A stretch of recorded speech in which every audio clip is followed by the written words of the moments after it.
નમસ્કાર, super prime time સાથે હું છું માનસી સોની। મહારાષ્ટ્રમાં પવાર વિરુદ્ધ પવારની લડાઈનો થઈ ગયો છે પ્રારંભ। અજીત પવારે એનસીપીમાં બળવો કરી ભાજપ સાથે ગઠબંધન કરી લીધું છે અને બની ગયા છે મહારાષ્ટ્રના નાયબ મુખ્યપ્રધાન। અજીત પવાર સાથે અન્ય 8 એનસીપીના ધારાસભ્યોએ પણ પ્રધાન પદના શપથ લીધા છે। કાકા સામે બળવો કરી અજીત પવારે મહારાષ્ટ્ર અને દેશની રાજનીતિના સમીકરણ બદલી દીધા છે। ત્યારે જુઓ આખરે કેમ એનસીપીમાં ભડકી છે બળવાની આગ। अजित अनंतराव पवार गांभीर्यपूर्वक धडकथन करतो की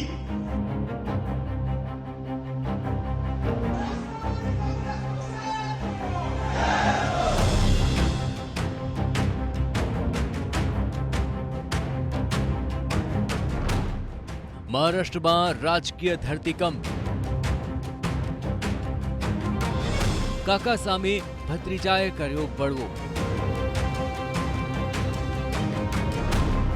ભાજપનો મોટો ખેલ, એમપીએ થઈ ફેર।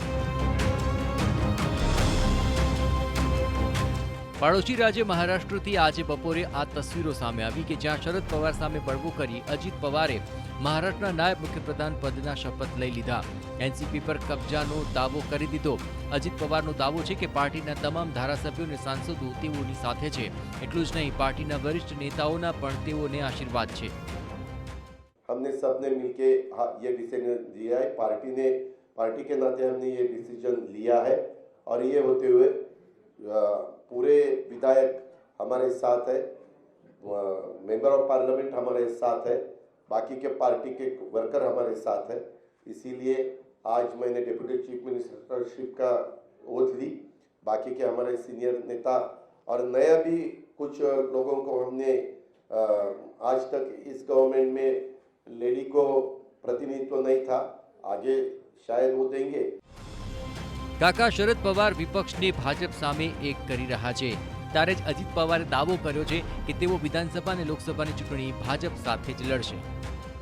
बाकी की डेवलपमेंट के बारे में ऐसे सब ठीक तरह से चालू है और सामने वाले विरोधक वो खुद का खाली अपना अपना स्टेट का देखते हैं, अपने अपने स्टेट का देते हैं।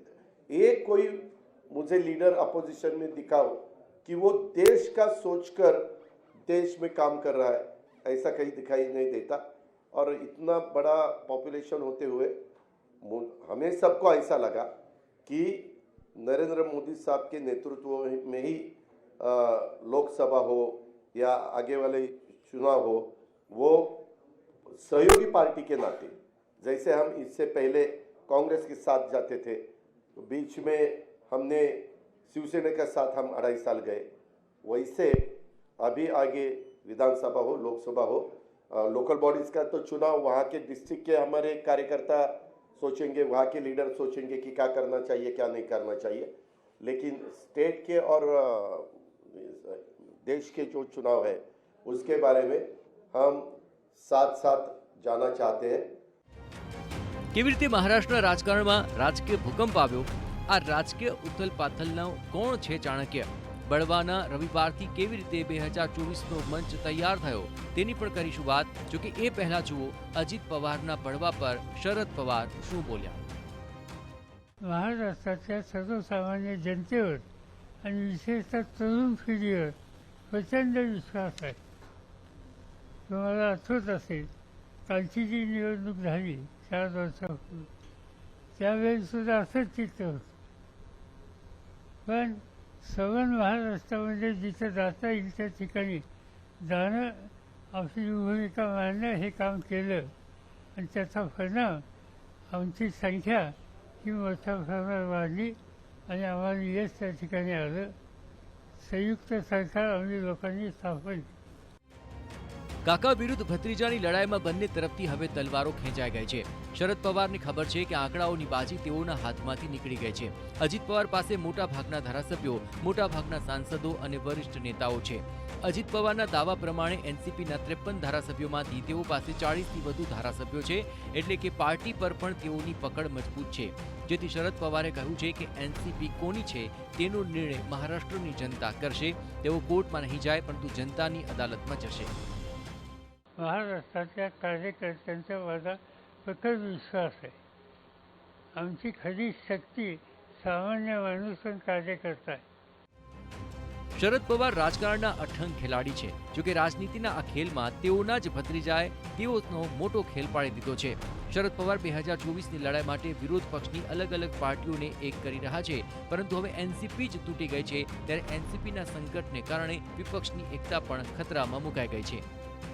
Bureau report, TV9.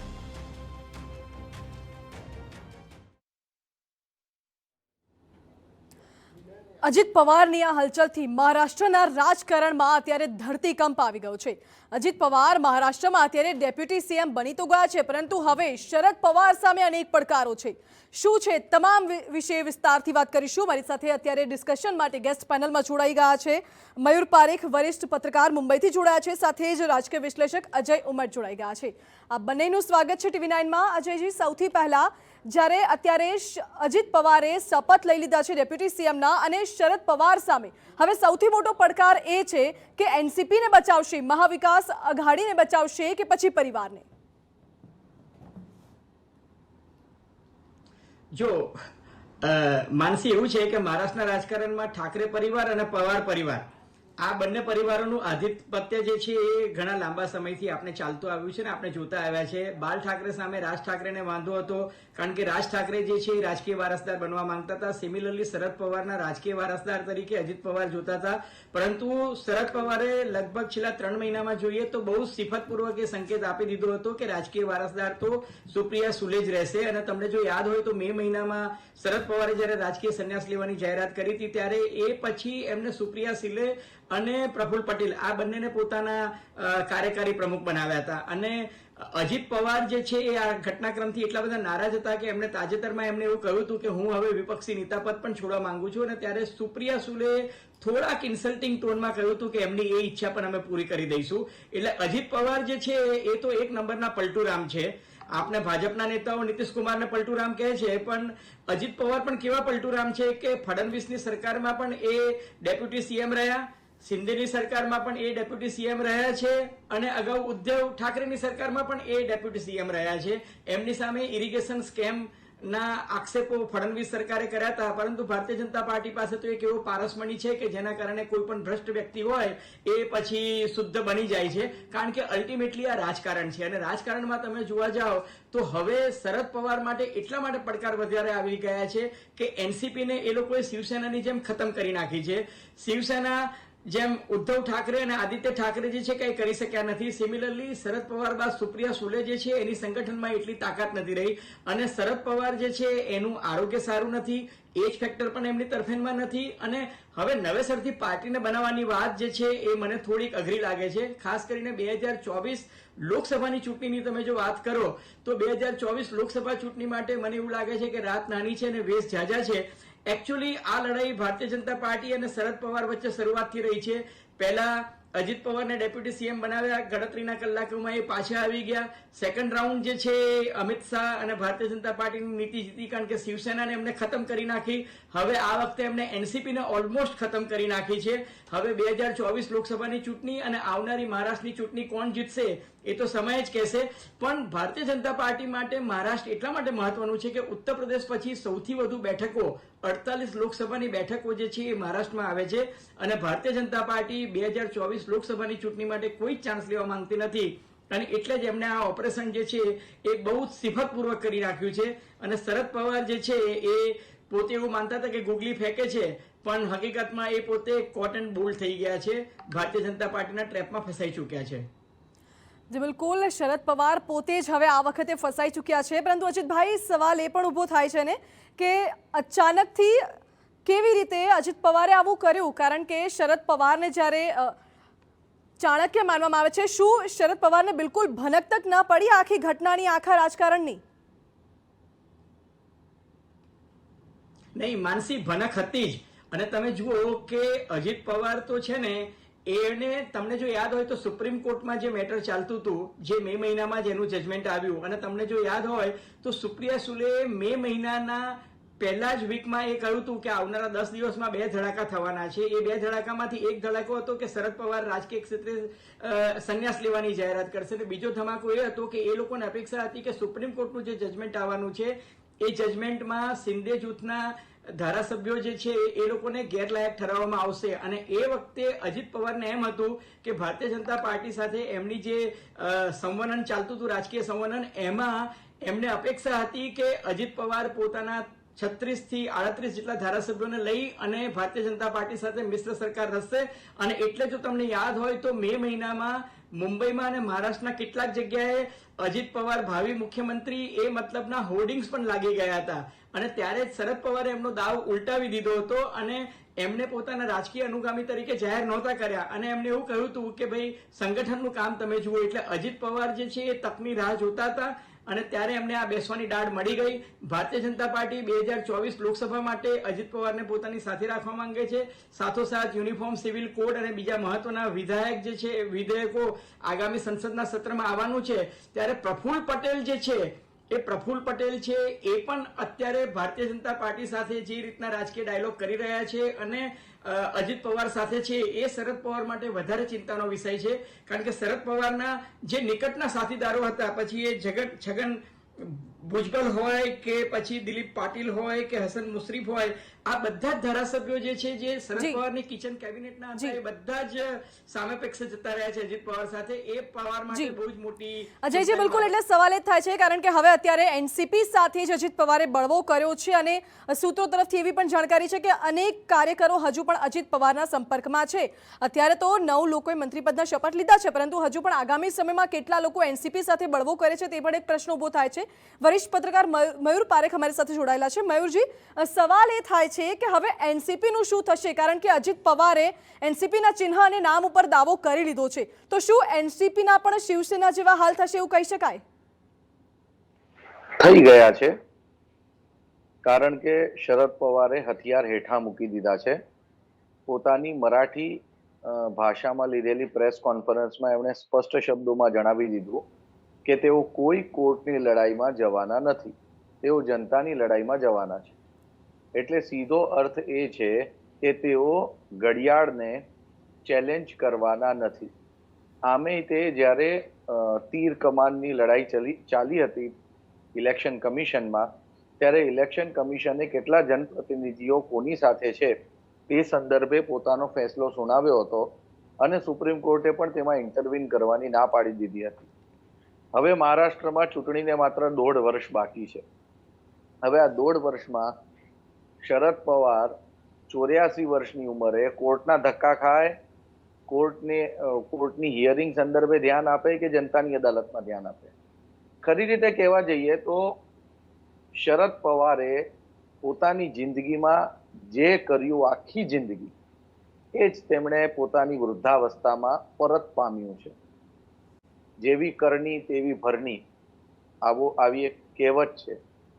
તેમણે હંમેશા પોતાની સાથે રહેનાર પાર્ટીને દગો આપ્યો છે.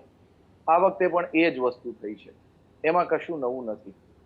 તેઓ એક સમયે મહારાષ્ટ્રની રાજનીતિમાં કોંગ્રેસ પાર્ટીને તોડીને જ કોંગ્રેસના જ સપોર્ટથી મુખ્યમંત્રી બન્યા હતા. ત્યાર પછી તેઓ સોનિયા ગાંધી જે છે એમની વિરુદ્ધમાં બળવો કર્યો, રાષ્ટ્રવાદી કોંગ્રેસ પાર્ટી બનાવી. તેઓ શિવસેના સાથે જોડાયા અને તેમની પાર્ટી ભાજપ સાથે ચાલી ગઈ. બાળા સાહેબ છેલ્લે સુધી ઉદ્ધવ ઠાકરેને કહીને ગયા હતા કે તું બધા પર ભરોસો કરજે, પણ શરદ પવાર ઉપર ભરોસો નહીં કરજે. ઉદ્ધવ ઠાકરે શરદ પવાર પર ભરોસો કર્યો, તેમના ખભે બેસીને મુખ્યમંત્રી બન્યા અને હવે શરદ પવાર પાસે પોતાની જ પાર્ટી નથી. એટલે સૌથી ખરાબ અવસ્થા જો કોઈની થઈ હોય તો તે ઉદ્ધવ ઠાકરેની થઈ છે, માત્ર શરદ પવારની એકલાની થઈ નથી. શરદ પવાર ની પાર્ટી છોડીને તમામ ધારાસભ્યો ચાલી ગયા છે, માત્ર 2 ધારાસભ્ય નથી ગયા. એક છે જયંત પાટીલ અને બીજા ધારાસભ્ય છે એ છે મુંબ્રાથી જીતેન્દ્ર આહવાડ. જીતેન્દ્ર આહવાડની વોટિંગ કોન્સ્ટિટ્યુઅન્સીમાં 80% મતદાતાઓ મુસલમાન છે, એટલે એ જાય નહીં. અને જયંત પાટીલ, સુપ્રિયા સુળે એ એક જ ટીમના 2 સભ્યો છે, એટલે તેમનો પણ જવાનો પ્રશ્ન નથી. કુલ જી. 5 સાંસદ હતા, એમાંથી 3 સાંસદો હાજર રહ્યા, જી. એક સુપ્રિયા સુળે અને એક બીજા અન્ય સાંસદ હતા જે ત્યાં પહોંચ્યા નહીં. ટૂંકમાં આપણે કથાસાર કહીએ તો શરદ પવારે હવે બધું ગુમાવી દીધું છે. આ 84 વર્ષની ઉંમરમાં જી વિથ ડેડલી ડિઝીઝ એ કેટલું ફરી શકે અને કેટલું કરી શકે એ સામે પણ એક બહુ મોટો પ્રશ્નાર્થ ચિહ્ન છે. જી મયુર પરીખ, આ બધાની વચ્ચે જ્યારે શરદ પવાર પાસે પણ અત્યારે આવી જ પરિસ્થિતિ છે કે તેમના જ એનસીપી પાર્ટી ઉપર અત્યારે દાવો થઈ રહ્યો છે, પરિવારના જ એક વ્યક્તિએ દાવો કર્યો છે, તેમ છતાં હજુ શરદ પવાર એવું જ કહે છે કે હું મજબૂત છું અને હું કાર્યવાહી કરીશ. શું લાગી રહ્યું છે? સમીકરણ આપ આગામી સમયના કેવા જોઈ રહ્યા છો મહારાષ્ટ્રની રાજકારણમાં? એક સંસ્કૃતની કહેવત છે, વચને શું કિમ દરિદ્રતા, એટલે કે જ્યારે શબ્દો જ બોલવાના હોય તો દરિદ્રતા કઈ વાતની દાખવું. આજે તેમની પાર્ટી, કોઈ પણ પોલિટિકલ પાર્ટીનું સ્ટ્રક્ચર સૌથી વધારે ઇમ્પોર્ટન્ટ હોય છે. આ વાત કદી ભૂલવી જોઈએ. ઉદ્ધવ ઠાકરે પાર્ટીના સ્ટ્રક્ચરને કારણે ઇલેક્શન એમના હાથમાંથી સિમ્બોલ ગયું. જ્યારે ચૂંટણી કમિશને કહ્યું હતું કે શિવસેનાનું જે સ્ટ્રક્ચર છે તે પોલિટિકલ નહીં, ડેમોક્રેટિક નહીં અને ઓટોક્રેટિક અથવા ડિક્ટેટરશિપ વાળું સ્ટ્રક્ચર છે, અને આ ટિપ્પણી 10 વર્ષ પહેલા થઈ હતી અને ત્યારબાદ તેમણે પોતાનું સંવિધાન બદલ્યું નહોતું, જેને કારણે તેમણે ચૂંટણી પોતાના હાથેથી સિમ્બોલ હારવાનો વારો આવ્યો કોર્ટમાં. હવે આવી જ એક વસ્તુ, જી શું તમે મને સાંભળી શકો છો? હા મયુરજી, આપનો અવાજ આવે છે. જી હવે આજની પરિસ્થિતિમાં જે કાર્યાધ્યક્ષ છે એ કાર્યાધ્યક્ષ, 2 કાર્યાધ્યક્ષમાંથી એક કાર્યાધ્યક્ષ છે એ છે પ્રફુલ્લ પટેલ. એ પાર્ટીમાં સંવૈધાનિક પદ કહેવાય. આ સિવાય એ પાર્ટીના 2 જનરલ સેક્રેટરી છે. જનરલ સેક્રેટરી એટલે જેમની પાસે સિગ્નેચરની ઓથોરિટી હોય. એક જનરલ સેક્રેટરી છે પ્રફુલ્લ પટેલ અને બીજા જનરલ સેક્રેટરી છે સુનિલ તટકરે. આ બેઉ પણ અજીત પવાર સાથે ગયા છે. એટલે 100 વાતની એક વાત એવી છે કે જેમની પાસે સિગ્નેચર ઓથોરિટી હોય એ બધા અજીત પવાર સાથે ગયા છે. માત્ર અધ્યક્ષ તરીકે શરદ પવાર બચ્યા છે. એટલે એવું કહી શકાય કે શરદ પવાર હવે માત્ર અધ્યક્ષ તરીકે રહી ગયા છે અને હવે આગામી સમયમાં તેમના હાલ પણ કંઈક ઉદ્ધવ ઠાકરે જેવા થાય તેવી શક્યતા છે. અજયજી, આપનું શું માનવું છે? જે રીતે મયુર પારેખે કહ્યું કે હવે અત્યારે માત્ર અધ્યક્ષ તરીકે શરદ પવાર રહી ગયા છે, આગામી ચૂંટણીમાં, આગામી લોકસભાની પણ ચૂંટણી નજીક છે, મહારાષ્ટ્રમાં પણ વિધાનસભાની ચૂંટણી નજીક જ છે, 1.5 વર્ષ જેટલો સમય બાકી છે, હવે એમાં શરદ પવારની કઈ રીતની ભૂમિકા રહેશે? જો શરદ પવાર જે છે એ આવનારા દિવસોમાં ઉદ્ધવ ઠાકરેની માફક સહાનુભૂતિનું કાર્ડ વાપરી શકે. સહાનુભૂતિના કાર્ડને બાદ કરતા એમની પાસે હવે કઈ રહ્યું નથી. એમની પાસે રહી સંગઠનની તાકાત, નથી એમની પાસે રહ્યા લોકસભા અને રાજ્યસભાના પોતાના સાંસદો અને વિધાનસભ્યો. જે મયુરભાઈએ વાત કરી એ વાત ચોક્કસ સાચી છે, કારણ કે હવે એમની એજ ફેક્ટર જે છે 84+ છે અને પ્લસ એમનું સ્વાસ્થ્ય એટલું બધું સારું નથી. અલબત્ત એમનામાં જે જુસ્સો છે, જનૂન છે, એ બધી વાત બરાબર, પણ તમે એમનો રાજકીય ઇતિહાસ જુઓ તો છેલ્લા 50 વર્ષમાં શરદ પવારે ઘણા બધા કાવા દાવા કરીને સત્તા હાંસલ કરી છે. એટલે મુજ વીતી તું જ વીતશે એવો ઘાટ એમનો પણ થયો છે. એમને ભૂતકાળમાં જે પોતાના નેતાઓ સાથે કર્યું છે એ જ એમના ભત્રીજાએ એમની સાથે કર્યું છે અને હકીકતમાં આ એક વર્ચસ્વની લડાઈ હતી. અજીત પવારને જો તમે રાજકીય વારસદાર બનાવ્યો હોત તો કદાચ આ પરિસ્થિતિનું નિર્માણ ન થયું હોત, પરંતુ અજીત પવાર મહત્વાકાંક્ષી હતા અને શરદ પવાર એમને સત્તા આપવા માંગતા નહોતા, કારણ કે એમનો પુત્રી પ્રેમ થોડોક વધારે પડતો હતો અને એને કારણે આ પરિણામ એમને ભોગવવું પડ્યું છે. હું નથી માનતો કે હવે એમનું બહુ રાજકીય ભાવિ ત્યાં ઉજ્જવળ હોય. કોંગ્રેસને બહુ ફરક પડતો નથી, કારણ કે કોંગ્રેસની કોન્સ્ટન્ટ નુકસાન જે છે એ શરદ પવારને છે. ગુજરાતીમાં એ કહેવત છે ને કે છરી પર તડબૂચ પડે કે તડબૂચ પર છરી પડે, છેલ્લે તડબૂચ જ કપાય છે. એમ શરદ પવારને જ નુકસાન છે. આમાં ભારતીય જનતા પાર્ટીને તો વકરો એટલો નફો જ છે અને અજીત પવારને અને પ્રફુલ્લ પટેલને શક્ય છે કે આવતીકાલે જે કેન્દ્રીય વડાપ્રધાન નરેન્દ્ર મોદીની આગેવાનીમાં જે મીટિંગ મળવાની છે અને આવનારા દિવસોમાં જે કેન્દ્ર સરકારમાં જે સત્તામાં મંત્રીમંડળમાં ફેરફાર થવાનો છે, શક્ય છે કે એમાં પ્રફુલ્લ પટેલને સ્થાન મળે અને કદાચ એ પણ એક બાર્ગેનિંગનો ભાગ હોઈ શકે. જી બિલકુલ, એટલે ભાજપ કોઈ પણ પ્રકારે રિસ્ક લેવા નથી માંગતી, કારણ કે આગળ લોકસભાની જે ચૂંટણી છે તેમાં ભાજપ માટે ગુજરાતી, હિન્દી અને મરાઠી વોટર્સ ખૂબ જ મહત્વના છે. મયુર પારેખ, આપનું શું કહેવું છે આ બાબતે કે ભાજપ જે રિસ્ક લેવા નથી માંગતી તે ફેક્ટરમાં અત્યારે ભાજપ અનેક એવા નિર્ણયો ફટાફટ લઈ રહી છે જેનો ફાયદો ભાજપને તો થઈ રહ્યો છે, પરંતુ ક્યાંક ને ક્યાંક રિસ્ક ફેક્ટર રહેલો છે. જો મહારાષ્ટ્રની રાજનીતિ સંદર્ભે જો આખી વાત કરીએ તો બહુ લાંબા સમયથી એવું લાગી રહ્યું હતું કે અજીત પવાર જે છે એ ભાજપ પાસે જતા રહેશે. તમારી જાણકારી માટે કહું કે આજની પ્રેસ કોન્ફરન્સમાં શરદ પવારે પણ કહ્યું, એ વાત તેમના મોઢેથી નીકળી ગઈ કે છગન ભુજબળ મારી પાસે આવ્યા હતા અને મને પગે લાગીને ગયા છે. આ એક વાક્યમાં ઘણું બધું આવી જાય છે.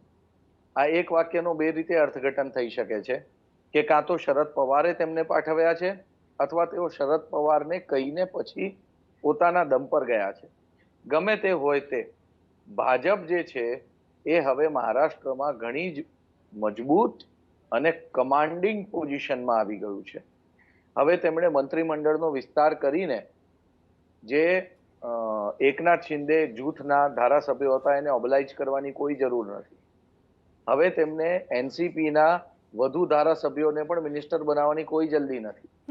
હવે તેઓ પોતાનું પોલિટિક્સ રમશે, મહાનગરપાલિકાની ચૂંટણીઓ પતાવશે અને ત્યાર પછી લોકસભાની ચૂંટણી પર કોન્સન્ટ્રેટ કરશે ને આ આખો એપિસોડ આવતા વર્ષે જુલાઈ મહિના પછી ખુલશે, કેમ કે નવેમ્બર મહિનામાં આવતા વર્ષે વિધાનસભાની મહારાષ્ટ્રમાં ચૂંટણી થવાની છે. જી બિલકુલ, અત્યારે સમયનો અભાવ છે. છેલ્લો પ્રશ્ન અજયજી, જ્યારે આજે અજીત પવાર શપથ ગ્રહણ કરતા હતા ત્યારે દેવેન્દ્ર ફડણવીસના ચહેરા ઉપર જે મુસ્કરાહટ હતી, જે સ્માઇલ હતી, તે કંઈક અલગ વાતનો સંકેત આપતી હતી. આપ કઈ રીતે જોઈ રહ્યા છો? શું લાગી રહ્યું છે હવે આગામી સમયમાં લોકસભાની ચૂંટણી છે, ફડણવીસને કોઈ અન્ય મહત્વની જવાબદારી સોંપવામાં આવી શકે છે ખરી? 100% અલ્ટિમેટલી તમે જુઓ કે ફડણવીસ અને શરદ પવાર વચ્ચે છેલ્લા 3 દિવસથી વાકયુદ્ધ ચાલતું હતું અને એ મીડિયામાં સૌને ખબર પડતી હતી કે કોણ ગુગલી નાખી રહ્યું છે. શરદ પવારે સડી કરી હતી અને ફડણવીસને કહ્યું હતું કે 2019 લોકસભા ચૂંટણી વખતે પણ ફડણવીસ અને ભાજપના એક કદાવર નેતા મારી પાસે મંત્રણા અને સત્તાની ભાગ બટાઈ માટે આવ્યા હતા અને ત્યારે ફડણવીસે ગઈકાલે કહ્યું હતું કે ચાલો શરદ પવારના મોઢેથી સાચું બોલવું પણ, સાચું સાંભળવું પણ ક્યારેક સારું લાગે છે. એટલે ફડણવીસ જે છે એ તો મહારાષ્ટ્રના મુખ્યમંત્રી બનવા માંગે જ છે, પણ અત્યારે શું છે કે સત્તાની સાઠમારીમાં એમને સમાધાન કરવું પડ્યું. હવે એ સમાધાનની સ્થિતિ નહીં આવે, કારણ કે ભારતીય જનતા પાર્ટી પાસે અત્યારે નંબર એટલા બધા વધી ગયા છે કે હવે વૈકુંઠ નાનું છે ને ભગતડા જાજા છે. કારણ કે શિંદે જૂથના જેટલા લોકો જોડાયા હતા એમને પણ પ્રોમિસ આપવામાં આવ્યું હતું કે મંત્રીમંડળના વિસ્તરણમાં તમને ભાગ આપવામાં આવશે. હવે આજે એનસીપીના 9 મંત્રીઓ તો બની ગયા છે, પણ હજુ જ્યારે મંત્રીમંડળનો વિસ્તાર કરવાનો આવશે ત્યારે સત્તાની ખેંચતાણ તો આવશે જ. પણ કુલ મિલાકે ભારતીય જનતા પાર્ટીએ પરિસ્થિતિ એવી પેદા કરી છે કે હવે ન તો શિંદે ગ્રુપ ખસી શકે એમ છે કે ન અજીત પવાર ગ્રુપ ખસી શકે તેમ છે. એટલે 2024 લોકસભાની ચૂંટણી અને ત્યારબાદ આગામી વર્ષે યોજાનારી વિધાનસભાની ચૂંટણી માટે એમને પાક્કું હોમવર્ક કરી નાખ્યું છે. અલબત્ત જનતા જનાર્દન આ આખી સત્તાની સાઠમારીને કઈ રીતે જુએ છે અને ખરેખર ઠાકરે પરિવાર એટલે કે આદિત્ય ઠાકરે અને ઉદ્ધવ ઠાકરે માટે અથવા તો સુપ્રિયા સુલે અને શરદ પવાર માટે સહાનુભૂતિ જન્મે છે કે કેમ, એ જોવાનું બહુ જ મહત્વનું રહેશે.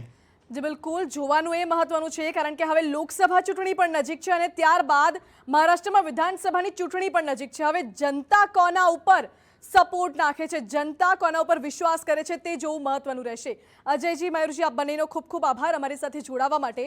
સુપર પ્રાઇમ ટાઈમમાં આ સિવાય અન્ય પણ ઘણા બધા મુદ્દાઓ છે, વરસાદને લઈને પણ અમારી પાસે જાણકારી અને સમાચાર છે. તમામ સમાચાર વિગતવાર અમે આપને જણાવીશું, પરંતુ હાલ રોકાઈએ એક નાનકડા બ્રેક માટે. આપ જોતા રહો TV9.